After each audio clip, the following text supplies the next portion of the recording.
Just Hello. Is that Paul? live. It is, but I can see someone in a blue jacket in my bot. This is the first time I've done this, so bear with me.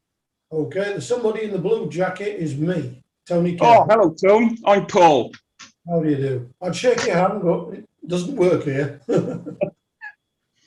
What I'm going to do, Paul, is I'm going to set you as the only person that everybody sees. Okay. And that should be done. Yep. Okay. Okay. You'll see at the moment there's you, me, and Steve Robinson don't have the little red microphone symbols. I'm the host, Steve's the co-host, and you're the person who's presenting the show. Firstly, I can say thanks very much for letting us use your videos in the show. Thank you for inviting me. Thank you for having me. Yeah, you're welcome. And I strung them together. Then I send them to Pete Reynolds. That's it. And he redid them and put them together in a better order. For all I draw using an AutoCAD system, that's as technical as I get. I am still very much a practical, hands-on person. I am not electronically technical. So no, it's a strange mystery, is this video editing lark. But fortunately, Windows 10's got a video editor in it, which is fairly basic and straightforward. You just take all your video clips that you've got, load it into it, and it lets you sort them into different orders, chop bits out, and it's quite clever. And even an idiot like me can do it. It's an area that I doubt I will be exploring in the future. It's enough for me to video onto my phone and share it, but that's about as far as it goes. Well, I think most of us do the video on our phones anyway. Yeah. So are you sitting comfortably or not really? Well, I'm in front of me, which you just can't see beneath the phone. I've got a selection of props, so to speak. So, and I'm sat on the carpet in my living room, so I'm comfortable. Okay. Hopefully, got some things that we can pad out half an hour with. Well, there's 6 of us in the room at the moment, and we've got 3 minutes to go. So hopefully that'll build up a bit, and hopefully everybody will watch your videos and have lots of questions to ask. No pressure then. No pressure, no. Although otherwise, you and I are going to be doing some serious padding out here. No, I don't. There is an acquaintance I've been told will be joining us. So if Gary's online, I know there'll be someone else. So it won't be a completely empty room. No. Well, Gary hasn't arrived yet. He's avoiding us. Oh dear. So whereabouts in the country are you then, Paul? I'm in Penarth, so South Glamorgan, the old South Glamorgan, just outside between Barry and Cardiff. Oh yes.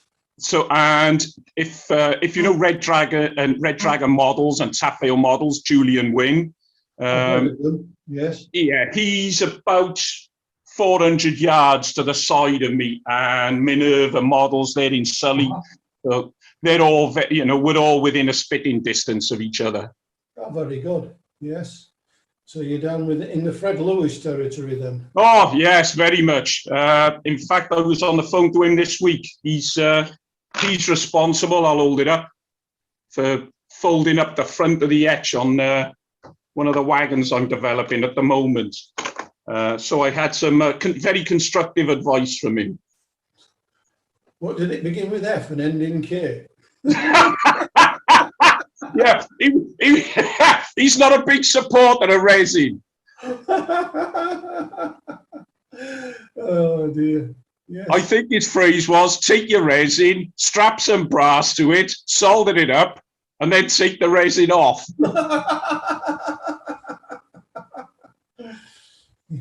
Because that's what you're specialising in is resin kits at the moment, isn't it? That's what I've got laid out in front of me, and that was an evolution from the actual layout, which when you sort of asked me how I got into 7mm, and I did a bit of scratch building in 4mm, then went on to bought the Bba 08 when it came out, which I think is the route most people took of a modern image bent upon that arrival. That spurred me to take the step up, up a gauge. Right. Well, before we go any further, can you hear me? Tell me any more. I'm going to start the meeting now. Okay. Just quickly explain to everybody how we're going to organise this. In that, Paul Rolley here is going to chat to us about his layout TGB Scrap. I got that in the right order, fortunately. But before that, we've got to say that the video is being recorded so that we can watch it again later, and it can be watched for the following month on the Guild channel. If you don't want to have your face recorded, you can switch your video off by switching stop video. You'll still be able to hear everything. The other thing is, can you all stay mute so that we don't get any extraneous background sounds interfering with what Paul's got to tell us. And hopefully everybody should only be able to see Paul and perhaps a strip across the top of the rest of us. So at that, I'll hand over to Paul Rolley, the owner of the layout TGB Scrap, and who is also a resin kit manufacturer and designer. So we'll take it from there. Tell us a bit about your layout. Thank you, Tom. Thanks very much. And nice to meet those of you that are here. Hope if we can interact in some way, and if there's questions, I'll do my best to answer them. I'll just explain, if you do want to ask a question, there's a chat box at the bottom of the screen. If you click on that, it'll launch a little side screen. You can type into that, hit return, it'll bring up the questions, and we'll pass them on to Paul. Thanks ever so much. Go ahead, Paul. Okay. Hello to everyone. It's a brief introduction to TGB Medals. The layout, I've been exhibiting mainly in the 4mm fraternity for about the last 10, 12 years, attending a lot of the national shows around the bigger shows with my brother, and we've shown around about 8 or 9 different layouts between the pair of us, and receiving some nice write-ups in some of the magazines. We've been in Model Rail, and we've also had some nice coverage on RM Web. But it came to a point with the launch of the Bba 08 some time ago that I decided to take the step from modern imaging 4mm and to step up into 7mm. I live close by to a scrapyard in Barry, which used to be called Dunn Brothers. And that that premise on the side of Barry Dock was right opposite one of my former layouts in 4mm, which was called Vopak, which was a chemical plant based on the Dow Corning plant at Barry Docks. And the Dunn Brothers layout, which followed, which was the first venture into 7mm, evolved from there, just modeling the other side of the dock. So I'd taken lots of photographs, I'd acquired lots of scale drawings of the area, and wanted initially to replicate the container, the 240-foot containers that are stacked on top of each other that make up the office building. And that was my first venture into resin casting, wanting to make 2 containers. I'd been to a 4mm show where someone had explained how they'd made some basic open wagons. I made them out of styrene and cast them. From there, I quickly discovered, having branched into sort of modern imaging 7mm, that there was an absence of the wagons that I actually wanted to run on the layout. So a natural progression then evolved as I took steps to start to build the wagons that I actually wanted to proliferate the layout with. These started off with small 2-axle SSAs and POAs to fill the scrapyard up, but quickly progressed on to the longer Sheerness wagons. And there began my venture into making them on a very small cottage industry scale, to build the wagons I wanted, but hopefully to offset the costs of the wagons that I wanted. By limited runs, I only make about 10 to 12 of each of them that get cast up, and to offset the cost for the 1 or 2 that I need. So the layout originally, as it came, I acquired some second-hand track from Fred Lewis, and I'd been to his Gage O'Gill show, the New Gog show in Newport, and he turned around and approached me and said, would I fancy taking the step up, and promptly offered me a load of second-hand track. That was just two Y points, and it was basically a back and forth on itself. Very limited operational ability, and I realized that my track plan was lacking. I needed a loop. So the layout, as is seen on the videos that have just been seen, has evolved over lockdown. I now have the capability to run trains into a head shunt with around about 3 or 4 good bogie wagons, and a selection of up to 6 2-axle wagons. Gives me a lot of operational pleasure. It's in my shed where I'm actually sat in my living room now. Immediately behind the wall that's in front of me is my shed. It's 14 foot long, and the layout sits permanently set up above my desk in there. So how have you used 3D printing for making bits and pieces for your scrapyard?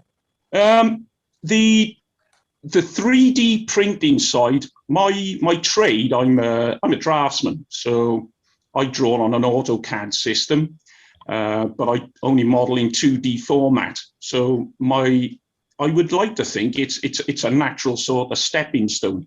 I'd gone initially 2D design and had approached Phil Healy in Intensio and asked him if he could laser cut some elements for some of the wagons that I'm making. And as I lean to my left now, we get on to 3D. These are things that the likes of what Phil has been making for me at the moment. These are just MDF little frets, which will, when covered in paper and resin cast, turn into hoods. But the hood as it is on, this is one of my IHA wagons, is a little bit too creased. It was done deliberately so that you can fill between the gaps, as Brian Daniels has done on one of his models of building one of these, and ease the creases out. And you can then get a more varied rake of stock by filling and sanding, or you can go for a pristine version by covering what is a glorified toast rack with paper, and you get a very much tighter vinyl skin. So I started off doing 2D laser cutting through a friend who works in a local school and through Phil. But on one of the wagons that I built, I needed some bogies. This was my first venture into 3D printing, where a guy called Tom Pepith, who's one of the modelers in the Cardiff 4mm group, fantastic modeler, had just bought himself a 3D printer and offered to draw up the Schlieren bogies for me. He drew them, printed them on a resin printer, and they were then forwarded on to Graham Harrison at GJH plant, and to, sadly not with us now, to Graham Jones, who then put them into white metal casting. So that was my first venture then in obtaining a 3D printed white metal cast offering to support one of the wagons that I built. But from there now, my son has, he's doing 3D interior design, and the package that he uses allows him now to prepare 3D drawings for things that I may need. But it is not something that I will be venturing into myself. I've got no intention of buying a printer. There are plenty of fellow modelers close by with cottage industries who do it, and I utilize their services. I don't see the point in reinventing the wheel and competing with other people who are already making a modest living from that. And that's if I can support them as best I can, that's what I'll try and do. Mm-hmm. That's brilliant. And so how do you go about designing your own frets for etches and things? They started off. This was one of my first frets. This was working with Julian Wynne. This is for a compensation unit that will sit under. If I show you one of the, this is a little skip wagon. There's a bit poor in the light here, so this is a PFA. The suspension unit that underneath, this is not going to be the best lighting condition, but if I sort of tilt it, there's little recesses underneath here into which the fret was built. Julian drew the fret up for me, and in talking to Julian over a period of time, and then again the likes of Fred Lewis, they encouraged me to have a go myself. So this is a fret that then I've had drawn up on my AutoCAD system, and this is for the tank, the top of a tank, which I'm currently developing, which is for a nitric acid tank, one of what's called a baby nitric, which runs through one of my other tank wagons, running up the Sellafield from North Wales. So these were, if I try and sort of show it up, I'm trying to get the etch through for the walkway. You can see through it. There's a lot of space on that etch. I could have filled it up a bit more, but there wasn't that much more I wanted to get on there, so I was limited by the overall length of the walkway. And then these are the ladders on it. But from there, I've gone to a couple of other etches. This is another of the wagons I'm building at the moment. This is the Bba Wagon, which is based on a resin cast bottom with then a folded brass heat dispersing deck on the top of it. So I regard brass and soldering as a dark art and something that I am completely alien to, so I avoid it like the plague. And if I can fold and glue, that's what I strive and do. But it's only now on moving into brass that I am now the proud owner of a hold and fold this week. So I struggled with 2 4-inch flat hinges in a vise to try and achieve my 90-degree angles on this. And as you can see, as you look along this front edge of the wagon, which was fantastically done by Fred Lewis, you then get to the other end of the wagon, which was done on some basic 4-inch hinges. And you can see I tend to show this end of the wagon and seldom offer that as a visual offering. It's the baby version then of the BBA. This is the BAA, again with a slightly smaller etch on the top of it. I'm very much a steel wagon sort of follower, enjoying modelling scrap and steel traffic, which has been prolific in South Wales for years. I know it's on the decline now, even to the point of making these are resin coils which will sit on the different sorts. I've got a variety of cradles then that these will sit on. These were drawn as a 3D version and then printed up and then made in a form that I can cast myself. The wagons are predominantly commercially cast once I've got them to a point that they actually fit together. But the early onsets of a build, I will do my own casting just to make sure that everything sort of goes together. Which surprises me when you consider that something of this nature, these are the massive costs that I'd never anticipated in sort of modeling. The difficulty in casting a hollow polo shape is you require a 2-part mold. You have to separate the inside of the mold. As you have a lid on it, there's a tendency for air bubbles to catch in there, and you can only cast one at a time. You know, a big mold would obviously cost that much more money. But I made that from cardboard, rolled up, cut on a steel ruler, laid flat, from cardboard that was in packing plants, packing in a suitcase, and about 8 lengths of them. added together and then sellotaped and then fitted with a bit of super glue, actually make the coils lined with a little bit of tape to give you the effect you've got there. I can actually make the coils out of cardboard fantastically cheaper than ever you can out of resin.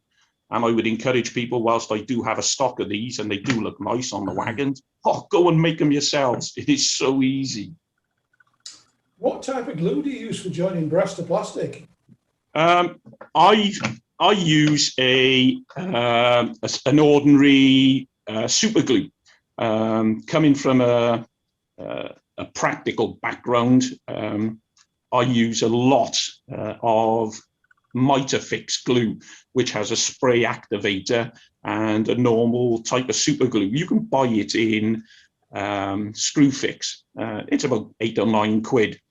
But then rather than use the applicator, which gives you a big splurge, I just use the end of a cocktail stick and just apply the tiniest of amount and then a tiny little squirt of the activator, and you've got an instant bond. Have you had any issues with the glues coming apart? Because I've had experience, not necessarily, using it in a railway environment, where I've used exactly what you described as the super glue, and found that it's coming apart after probably 2 years. Have you had any experience of that? I've had it sort of deep, not externally. I only model inside, so I haven't tried anything in sort of a garden environment. But on the inside, there is a tendency for it to suffer badly with shear. Yeah. So if you've got something which is in a more compressive state, which as these are, which are two triangular tops and a flat base, I don't see any problems with that. But where I'm putting two surfaces together which may have a slight amount of movement, yes, under shear there is the potential for things like that to move. Where possible, as from some of the earlier frets and things that I've done, doesn't really show up on the one that I've got here. But I've tried now to, rather than have very fine surfaces sitting at an edge, I'll try and now fold a little tab just to increase where I can a little bit of a gluing surface. My philosophy is I came from 4mm, where there is not that much soldering going on. It is an art, but not to the level. So when I came and I'd seen the fantastic kits that were available, I was scared, for want of a better word, and I haven't overcome that scaredness yet. So I defaulted back to a system that I could comfortably use, which was glue. And my feeling is there may be other modelers who would like to take a step forward. And I don't for 1 minute think I'm the only person that has a reluctance to want to delve into soldering. I would love to in the future. I know it's an area that I can't keep putting off and avoiding like the plague. But there is, it will be an evolution that I get there, and it's a case of, right, shearing with glue is no longer acceptable. I have to go down the soldering route, and it's coming, you know, I can't stop it. It's like dawn tomorrow. It's slowly creeping up on me. I've been using a soldering iron to solder connections under my layout and make terminals onto the track, and it's a black Bakelite type thing that my father had the best part of 45 years ago. It is not in any way thermostatically controlled. I don't think the fuse has been changed in 40 years, and it's either hot and it's cold. I have no idea. And I tried solder. I did try using it the other day to try and solder some nickel silver that I have on one of these frets, and struggled badly, and resorted to calling my source of knowledge, Fred, and I sort of asked him, where I met with some terse remarks and was given short change at my cave dwelling philosophy wasn't going to be tolerated in the modern modeling world, and I needed to buck up quickly and discover fluxes and different rates of soldering and different temperatures. So yes, I know it's there, and at some point I will get there. But like I said, I'm the first person this week, and I'm now the proud owner of a hold and fold. So I am getting there. Well, I can recommend a couple of videos that are on the Guild already by Andy Duncan and by Rob Bishop on soldering, who do explain the dark arts in a fantastically educational way. So, it is. Whilst I'm a very fortunate person, I get to spend as much time as I like following my hobby. I live alone. My girlfriend has her own home, so I'm not a big TV watcher. So I do spend a fair bit of time exploring what other people are learning and developing, and others' interests and how they use their skills. And that's how I've learned my resin casting, using pressure pots, how I got into certain elements of then tutorials on drawing up etches. I mean, that was a complete eye-opener, you know, to actually try and anticipate, because I know people will solder the etches that I put together, but to try and anticipate how you actually fold, create and build things on two formats where you have an underside and a top. So at the moment, I'm 55, I'm on a fantastic learning curve. Going from 4mm to 7mm has really invigorated my modeling. future projects? Lots. There's the one that's on the workbench at the moment. You can actually see this. This is something I'm developing at the moment, which is this is a caustic soda tank. The ends at the moment need to be returned, but this is just to check the feasibility of, can I actually build it and cast it. It'll come as a chassis, which will be resin cast at the bottom, into which on the bottom of this surface will fit Gloucester white metal pedestal suspension units, not dissimilar to the scrap wagons, the POAs that I built, how they push fit in, but this one won't be using the compensation unit beneath. Again, it's then using an acrylic tube, which is readily available. They'll even cut it when you buy it to the exact length you want. So the kit, as it will eventually come, will be a walkway, some 3D printed parts for the tops of the tanks, the chassis base and the white metal suspension units, and then there will be some 3D printed pipe elements for the discharge of the pipe structure that sits underneath. So this is something at the moment that's still in the, as you can see, the sanding and the filling stage, and making sure that it just all goes together and there's not too many undercuts. On the side of it, every day's a school day. I need to now replicate rivet detail, and on the side I'm going to be using a little etch with the etched rivets to run down the side, and where the tank actually sits onto the front, and there's a little curvature at the front. That will be a little etch that will glue on once the tank is in place, that will go on the side with the rivet detail that sits just under the tank on the support structure to the chassis. So that's one of the wagons that's there.